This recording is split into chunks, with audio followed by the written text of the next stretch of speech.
Hi. Good morning. My name is Joe Doherty. I'm the spokesman for the Utah Department of Public Safety and the state's COVID-19 response. Today's COVID response briefing for Thursday, January 28th, 2021 is beginning now. We'll start by hearing from our Governor, Spencer Cox, and he'll be followed by Lieutenant Governor Deidre Henderson, and then our state epidemiologist, Dr. Angela Dunn.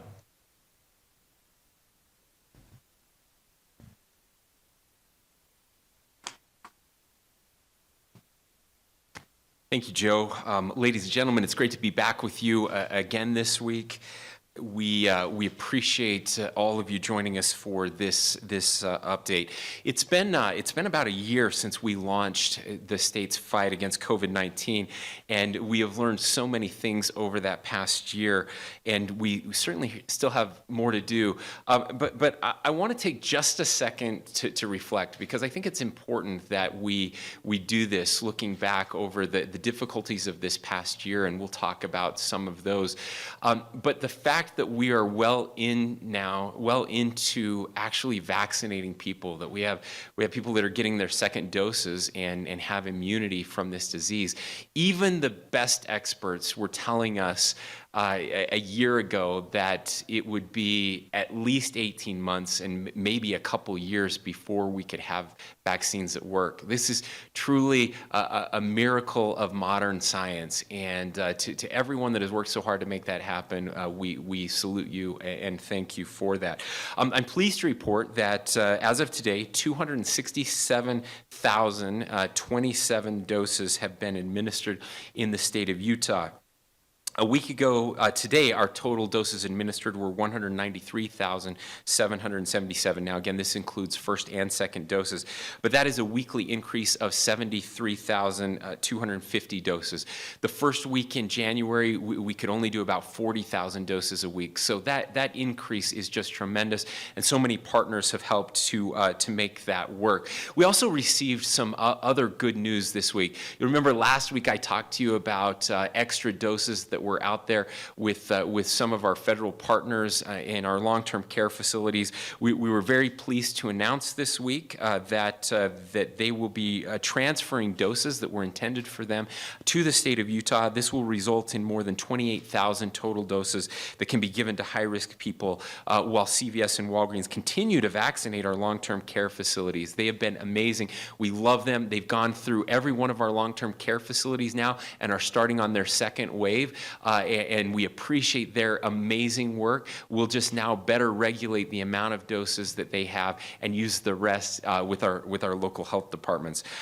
We're also very pleased to announce that we received news from the new administration, from the Biden administration, that we have an increased allotment of Moderna vaccine that will be coming to the state starting next week and over the next 3 weeks. That means that our monthly allotment now will increase for Moderna and Pfizer from about 33,000 per week, which is where we have been, to about 40,000 doses per week, a little bit north of a 16% increase.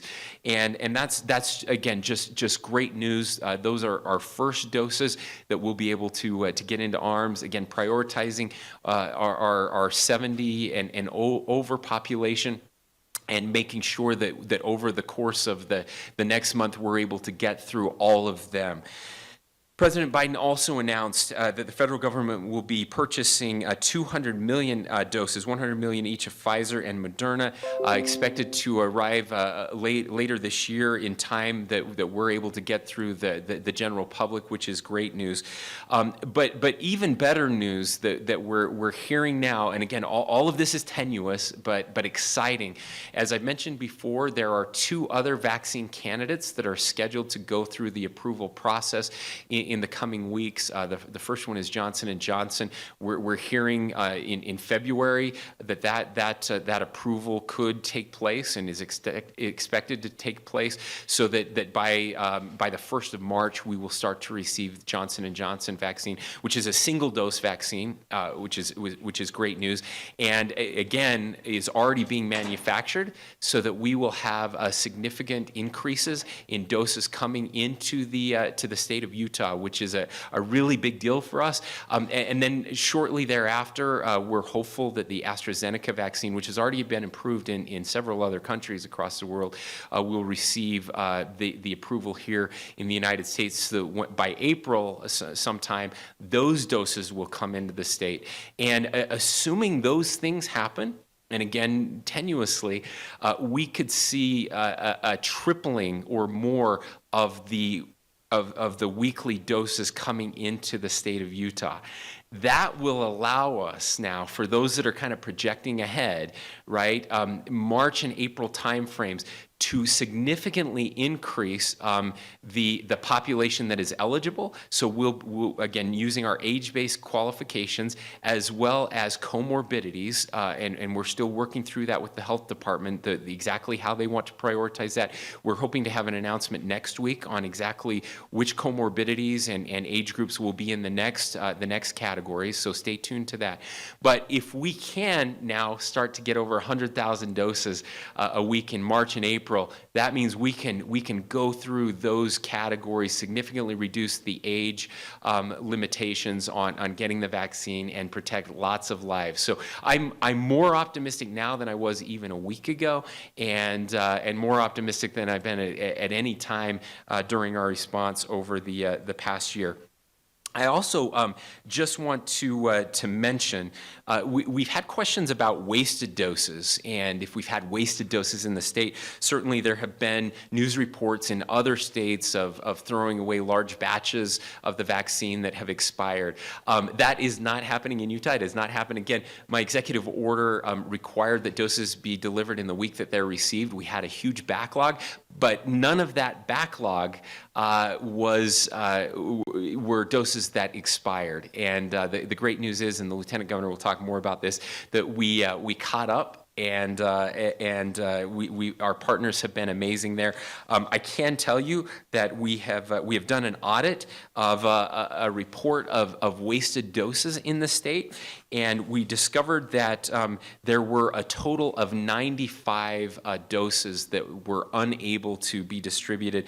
Most were because the vial or the syringes were broken in transit or in that delivery process, or due to vaccine being drawn into the syringe that was not able to be administered at that time for whatever reason, usually due to an improper reconstitution or the preparation of the vaccine. So I'll be clear, out of 395,000 doses that have been shipped, that is 0.0002% that have been wasted, because we have the best people in the state doing this work. They're professionals, they're incredible, and it's nice. That's one thing we don't have to worry about. So I'm now excited to turn the microphone over to Lieutenant Governor Henderson. She will be followed by Dr. Dunn, and then I will come back for one final thought, and we'll take some questions. Lieutenant Governor.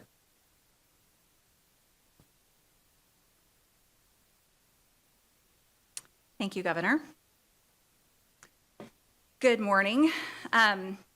Last week, I finished my tour of all 13 local health departments in the state of Utah. It was actually a really incredible experience and very eye-opening to see how different areas do things in different ways that meet the needs of the different people in their communities. I cannot stress enough the tremendous work that these local health workers are engaging in. It's a monumental effort, and they're partnering with members of their communities to make sure that they're getting vaccines in arms in a timely manner. Of course, there have been difficulties, and part of the reason that I went to all of these health departments was to identify, listen to them, and identify some of the difficulties and provide state resources to help mitigate those problems. And that has been happening. When I first started this tour, we had thousands of doses in the possession of local health departments that were older than 7 days. But as of last week, the end of last week, 100% of those old doses had been actually administered into arms, and as well as the doses that they received that week. So these are huge efforts. Utah County in particular, I want to give a shout out to. They experienced a lot of technical problems and other difficulties, but despite all of that, they actually really hustled and they were able to get rid of all of their doses into the right arms by the end of last week, and they've just done an incredible job. And I'm really proud of them and all our other health departments around the state.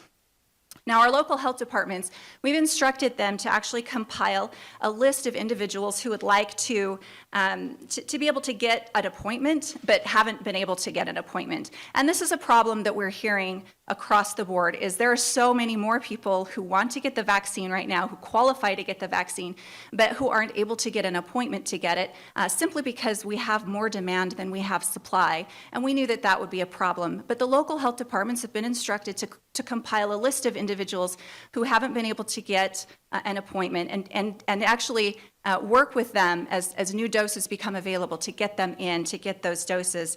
We've also instructed them to keep a standby list of qualifying individuals, people who are currently in categories that qualify for a vaccine right now, to be able to get any extra doses at the end of the day. I'm sure you've heard, each vial of vaccine oftentimes contains one or more doses than what it's supposed to contain, and they're able to get a little bit more out of there, or people don't show up for their appointments. So there's often a few doses at the end of each clinic that are left over at the end of the day, and these health departments have compiled lists of individuals who they can call at a moment's notice, kind of a standby list, that those individuals can come in and get those shots and not waste any doses. They're also identifying people who are homebound elderly people and others in vulnerable populations who need to have that vaccine taken to them, and they're working to do that as well. I want to talk a little bit about the capacity of our local health departments. This is one of the big things we've been trying to identify. As we anticipate a significant increase of supply of vaccine, we've been working to try to figure out what the capacity is for our local health departments. Right now, they've been administering about 33,000 prime doses every week, and that, as the governor mentioned, is going to increase starting next week. Currently, the capacity across all health departments is 77,400 a week. That's with the current resources and current plans that are in place. And we're working with them on plans to get a sustainable increase in capacity to 143,300 doses each week. And then we're also identifying what their max short-term capacity would be, and also working with our High Throughput Coalition to identify mass vaccination sites that we can get on board and be prepared for when those doses come into play. Right now, I just want to reiterate really quick, who gets the vaccine? It's first responders, all K-12 teachers, and also K-12 staff who have direct contact with students, and anyone over the age of 70. We encourage everyone to continue to be patient. There is a lot more people that want the vaccine than we have vaccine to actually give them, but that's going to change soon. We're really excited about this. This is what provides us all hope that this pandemic will end, and we're all working really hard. And I just want to give a shout out to our local health departments who have been absolutely incredible. Thank you.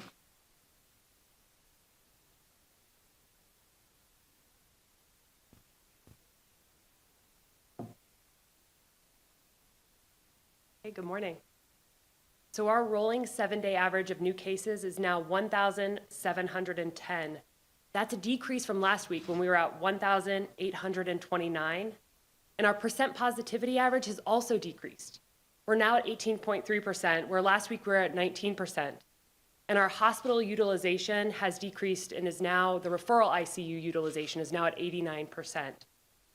So all of these key indicators are definitely trending in the right direction. And as more Utahns get vaccinated, we expect this to continue and potentially even increase.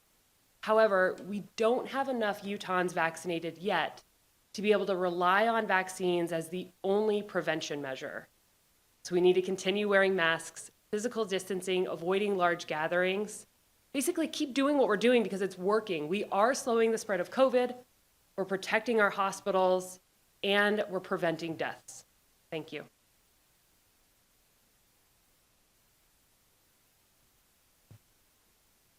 Thank you, Dr. Dunn. One thing that I failed to mention, and then I'll conclude, is that as we look towards that April timeframe and significant increases in doses, when the Lieutenant Governor talks about capacity, remember with the current vaccines, there's a first and second dose. So when we talk about the capacity increasing in our local health departments to over 100,000, that's 50,000 first doses, 50,000 second doses as those things change.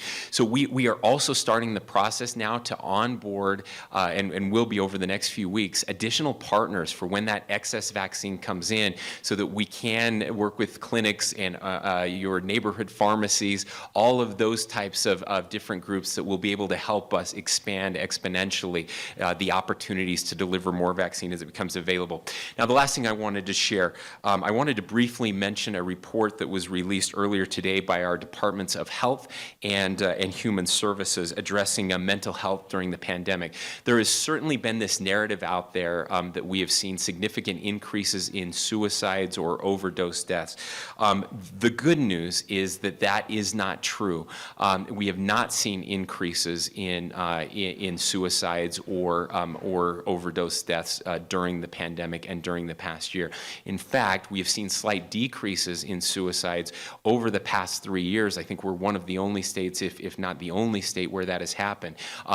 At the same time, we've seen a significant increase in our population. And so that combination is statistically significant to have fewer suicides and significant population growth. Now, I want to be very clear what that means. Two things. First of all, it shows again how resilient the response of Utahns has been to this. It shows that people really are reaching out to their neighbors. People are reaching out to their friends. People are reaching out to strangers that they don't know and finding ways to connect, to help people through this very difficult time. The other thing I want to be very clear on is that there are people who unfortunately have died by suicide or by overdose death because of the pressures that they have faced economically or health-wise during this pandemic. And this does not lessen in any way the tragedy that has occurred there. It is also not to say that we should relent in any way in working on suicide and opioid prevention. Those numbers in Utah are still far too high. They're trending in the right direction. The efforts are working, but we still have so much more work to do. And I just want to remind you, those that are listening, that if you or a loved one are experiencing thoughts of suicide or crisis, that there is help available. I'll remind you that we have a suicide hotline in the state. That Utah crisis line is 1-800-273-8255. That's 1-800-273-TALK. And we would encourage you to use those resources. The Healthy Utah app is also available. Download that, utilize it, talk with a crisis professional who can help you. And with that, we're happy to answer some questions.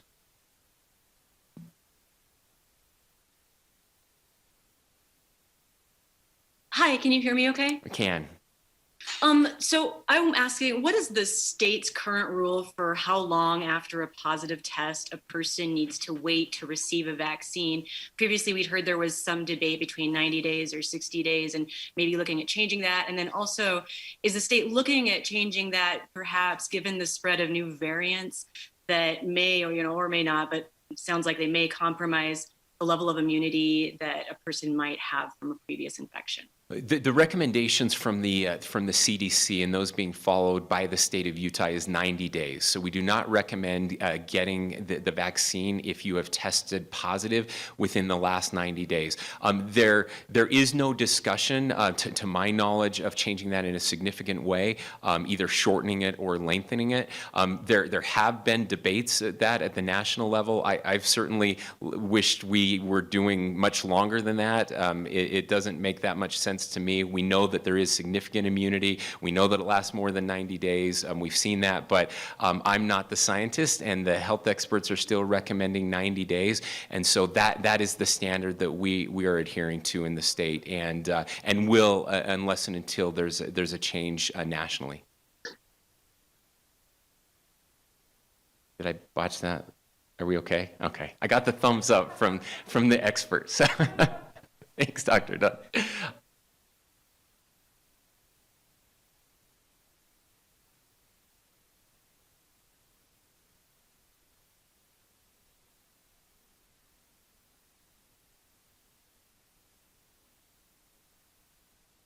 KUER, right? Yes.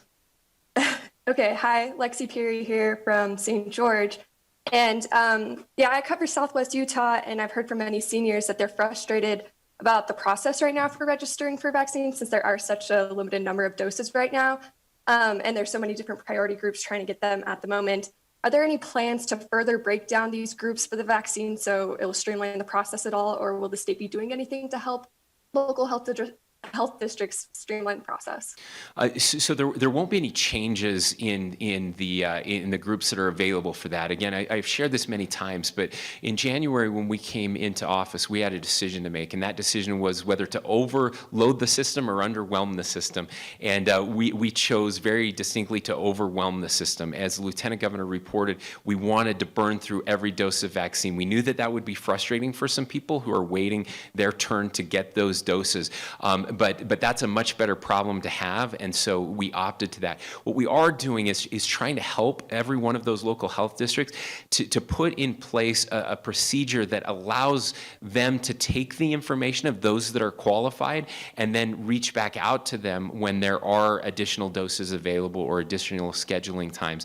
That's something that we're very serious about, something that we want to see happen. We are also working with local health districts on another technical solution if they want to change their scheduling platforms right now.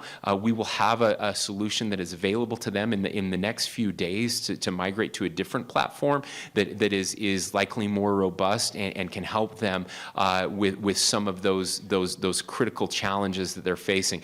But again, I want to emphasize that challenge is not slowing down the delivery of vaccines in any way. They are all maxed out, which is a much better problem to have.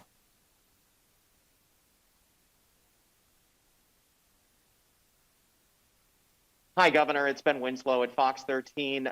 With the anticipation that you may see more vaccine being rolled out and made available, significantly increasing your dosage availability, is there any discussion about when you'll start lifting restrictions that are currently in place, the mask mandate, physical distancing requirements, et cetera? So we are starting those conversations, and we'll be working with the legislature and, of course, with the Department of Health and other experts to figure out what those points are as case numbers start to come down, as infection rates decrease, and as our most vulnerable population has access to the vaccine. There will come a time when we reach that threshold and make those changes. We haven't decided exactly what that is. Again, policymakers will be very involved in those conversations, but they are happening. I also want to to push back on this narrative a little bit that vaccines don't change anything and you can't change your behavior at all once you get your second dose and have that type of immunity. That's a really terrible narrative that is out there. I think it's not only is it wrong medically, but it's wrong and discourages people from getting the vaccine. This idea that, well, if I get the vaccine and nothing changes, then what are we doing? The truth is that people that have received the vaccine can spend and should spend time together, and that you should be able to hug your grandkids and those types of things once you get that. And so we'll continue to work. And again, this is a national issue. There was a great article in The Atlantic yesterday that I recommend people read about that very issue, and making sure that we are projecting hope to people that there is an end to this, and both individually and collectively. And so as we work through what that looks like on the collective piece, we will obviously keep people informed and make those decisions in the coming weeks. Hi, two really quick questions. One is, when we get those new vaccines, how is it chosen who gets which vaccine? Because I understand that those newer Johnson & Johnson, AstraZeneca might not quite be as effective. So just wondering how that works. And also, how will people have to prove that they have comorbidities? Yeah, both very great questions, and these are questions that all governors and again the scientists and the experts, the healthcare professionals are going to be grappling with over the next couple weeks. We'll want to see the effective rate of those other vaccines, and so you can imagine a conversation where we try to preserve the most efficient vaccines that give the highest rates of protection to those that are most vulnerable, and use the vaccines that maybe have a little bit less effective rate for those that are less vulnerable. Also, we have to weigh the one dose versus multiple doses, and which communities will that help. We will start to see now, as our numbers have increased, we'll start to see the return rate for people coming back for their second dose, and get a better understanding. Getting one dose of Johnson & Johnson, hypothetically, and I shouldn't do hypotheticals, but let's say it's 85%, and we find out that and 2 doses of Moderna is 95%, but 1 dose of Moderna is 75%. Whatever those work out, there's some real thought that has to go into that, and those conversations are happening right now. When it comes to evidence of comorbidities, though, this is something we've also been grappling with, and the problem is, if you require evidence of those comorbidities, it will slow the process down, right? Every qualification and piece of paperwork that we put into the process slows the number of doses we can deliver, or conversely increases the number of people we need to process those. And so we've made the decision, we've made this at age that we are working on the honor system.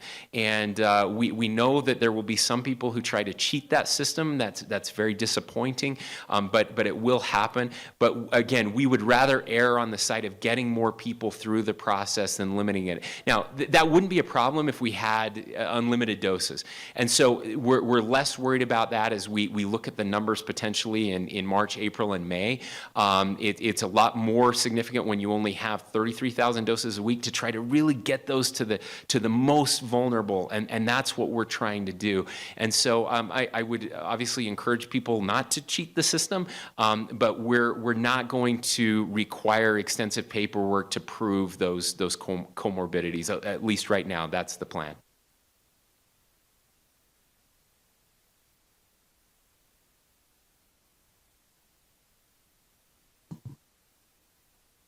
Oh, sorry. I think it's the APs. Hi, Governor Cox. This is Sophia Eppolito with the Associated Press. I wanted to ask, this may be a question for you or Dr. Dunn, but previously we had data on the state's coronavirus website that showed not only the number of doses administered, but the numbers that had been shipped to the state and how many were here. Are there any plans to add that data back just so we have a better sense of how many vaccines are being received by the state, what % is being used, that kind of thing? Do you want to take it down? Yeah. We do have an answer on that. We've been talking about it. Either one of you or I can do it. Go ahead. Yeah.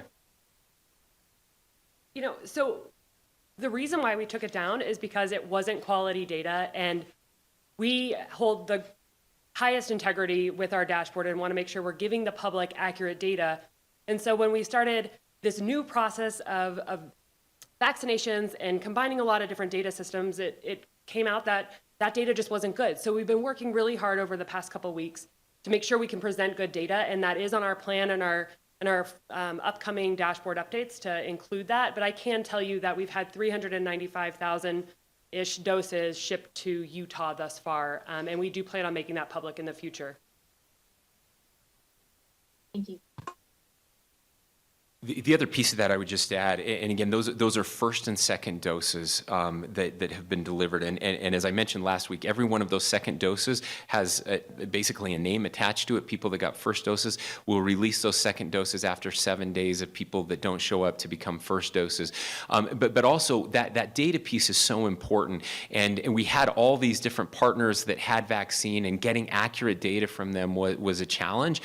We have audited every one of those. We know where every dose is in the state and who is responsible for those doses. And so that upgrade is going to be so important, and we're excited to release that information. Last one. Hi, this is Haley Hendricks with ABC4 News. This is a question for Dr. Dunn, and then Governor Cox, if you have anything to add, that is great as well. So the CDC projects the UK variant will become the dominant strain of COVID-19 in the US by March. Now, a health department spokesperson told me Wednesday there's only been 2 confirmed cases of the UK variant in Utah so far. But if experts believe that this will become the dominant strain, how are you preparing for this? And is it possible we could see another surge in cases? Yeah, absolutely. So we have confirmed 2 confirmed cases of the UK variant here in Utah. But keep in mind, we're only sequencing 10% of all of our positives, which is a lot compared nationally to other states, but we're still not able to sequence every single person who becomes positive. So the fact that we found 2 means that it's here, right? It's already community spread. And so that means we have to be extra cautious when it comes to taking prevention measures. We're fortunate that the vaccine is effective against this UK variant, so that's going to help. But the same measures we've been practicing throughout this pandemic, mask wearing, physical distancing, avoiding large gatherings, work at preventing the spread of the UK variant as well. So that makes it even more important to do it, knowing that the UK variant's more transmissible, meaning it can infect more people more easily, and to get the vaccine when it's your turn. That will ensure that we don't experience another surge and we keep our cases trending downward. Thank you very much. Thank you, Dr. Dunn. And the only thing I would add to that, and I mentioned this last week, is that we encourage people, if you can, to upgrade the quality of your masks. We're also working with the incoming administration, the new administration, on getting more and better masks out to people, because we know that, again, that is incredibly effective and can protect. The right quality mask protects the user as well as those around them, and that's why we are encouraging that. So with that, again, thank you all for being here today. We look forward to seeing you back again next week. Take care. All right, we're going to excuse the governor for right now. Dr. Dunn is still available if anyone in the media still have further questions for her. I see a couple hands raised, so I'll step over to the side.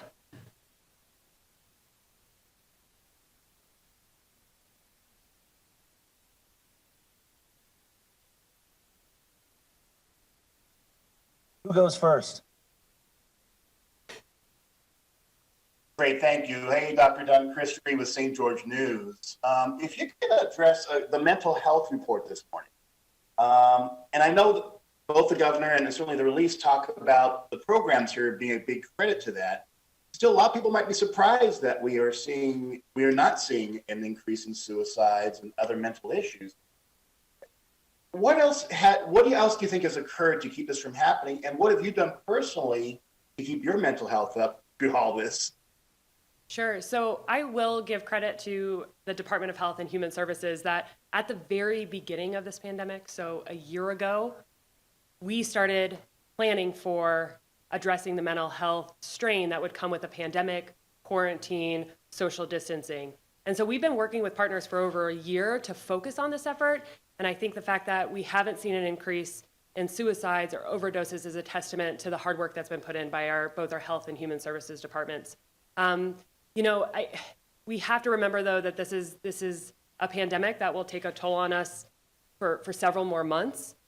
So we need to continue emphasizing those kind of prevention measures to continue that going, even as we start seeing less cases. We still need to continue physical distancing and those things. Me personally, I feel like I'm lucky because I still go to work every day. And that, of course, is a different position than a lot of people. So relatively, I've likely had a really much easier time than other Utahns out there.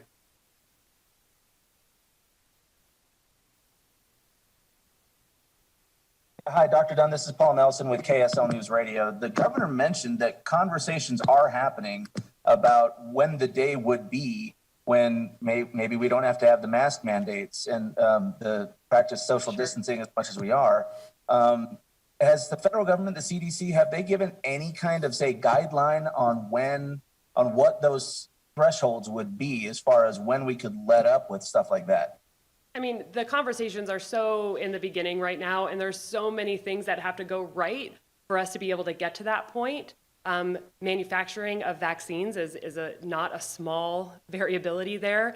The introduction of new variants is going to impact that. So even though it's so tempting to want to say this is when the end of the pandemic will be, or this is when we don't have to wear masks, it's really, really, really tough to predict that accurately. So I will say that, once we get 80% or so of our population vaccinated, and we're just seeing sporadic cases of COVID, that is when we as public health will consider it over. But in terms of prevention measures, we'll have to see all these other things that have to happen with the variants in the vaccine to determine when these other prevention measures can be let up.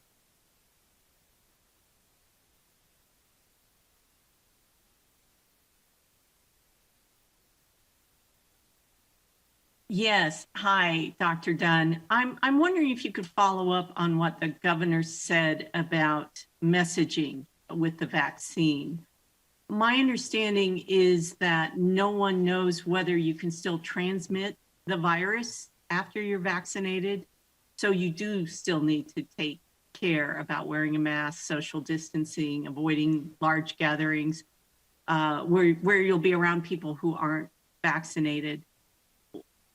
Is that correct? And what's your messaging there as a health professional? What should people do once they're vaccinated? Can they hug their grandkids, or is there a possibility they'll spread, especially with this much more transmissible, contagious variant already in Utah and others on the way? Thank you. Sure. So something, of course, that we've had throughout the past year is that we're learning new things every single day. And the fact that the vaccines were produced and went through phase 1, 2, and 3 trials so quickly means that the vaccines haven't been around that long, right? So understanding how long immunity lasts and how well that immunity is from transmitting the disease, but also protecting the individual, are still kind of unknown because we just haven't had a lot of time. I will tell you that it is encouraging that recent studies are showing that individuals are protected for up to 8 months, and we are confident that that will likely be extended. There is still a lack of evidence in terms of, does the vaccine prevent you from transmitting asymptomatically? We know that the vast majority of our cases that aren't vaccinated are transmitting asymptomatically. We just have to understand how the vaccine interrupts that. We're all very hopeful in the health and science world that the vaccine does prevent transmission of the disease. But again, it's something that time will tell us. So I will say for everybody out there that's vaccinated, our recommendations and our rules are that 2 weeks after your second dose, you don't have to be quarantined if you're exposed to someone, right? You likely won't be infected. But if you are around vulnerable populations that aren't vaccinated, it's important that you still take precautions so that you're not infecting those who could be at high risk for hospitalization or death. Okay, perfect. Thank you, guys. All right, we want to thank our speakers, Governor Cox, Lieutenant Governor Henderson, and Dr. Dunn. We always appreciate our interpreters for American Sign Language and Spanish. And our next regular briefing is scheduled for February 4th. So this concludes our briefing. Thank you very much.